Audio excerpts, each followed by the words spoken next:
Alors au sein du site de la Timone, le directeur, M. Pinzelli, a souhaité mettre en place une direction de la patientèle qui en fait est là pour recevoir les patients le plus rapidement possible, sans rendez-vous. Enfin, c'était une de mes missions quand j'ai été recrutée, de pouvoir recevoir les patients sans rendez-vous, pour essayer de débloquer les problèmes en amont, avant que ça ne débouche sur des situations de conflit ou éventuellement de violence. On a aussi souhaité mettre en place des agents, des assistants hôteliers dans les services qui sont là pour être à l'écoute du patient et essayer d'améliorer leurs conditions d'accueil.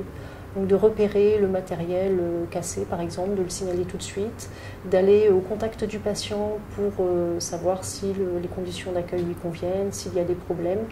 Et c'est vrai que ce temps-là, les soignants ne l'ont plus forcément parce qu'ils sont pris par de nombreuses tâches au sein de leur travail au quotidien. Les blouses blanches peuvent effrayer, on se sent inférieur, on est allongé, ils sont debout en général. Donc c'est vrai que d'avoir quelqu'un qui vient, qui prend le temps d'écouter le patient, qui se met à son niveau, c'est vrai que c'est rassurant pour le patient. On se rend compte quand on a des plaintes des patients que souvent le problème, c'est un problème de communication. Parce qu'on les a mal informés, ou ils ne se sentent pas informés. Alors après, est-ce que l'information n'a pas été donnée, ou n'est pas adaptée, ou a mal été reçue? Donc on les informe qu'ils peuvent attendre. On essaie de leur donner un temps d'attente, parce que c'est vrai que c'est rassurant pour le patient de savoir où il va, combien de temps il va attendre. Et enfin, j'en reviens à ce que je disais tout à l'heure, l'information c'est vraiment fondamental. C'est pas toujours facile parce que c'est une culture qui est assez nouvelle dans le domaine de la santé. Donc de donner spontanément de l'information, je pense que c'est surtout dans cette voie qu'on va arriver à pouvoir essayer de diminuer la violence. Je pense qu'on parle de plus en plus de la violence parce que ce sont des situations très difficiles à vivre.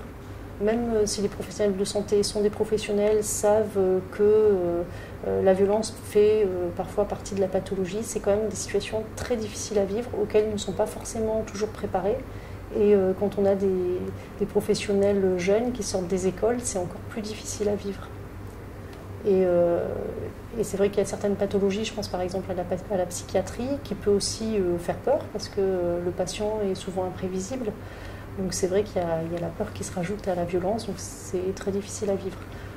Au sein de l'hôpital, on essaie quand même d'accompagner les professionnels pour les aider à vivre ces situations de violence. Donc il y a bien sûr des formations qui sont en place, des formations de gestion de la violence. Donc ça fait aussi partie de la formation continue et du soutien qu'on peut apporter aux professionnels.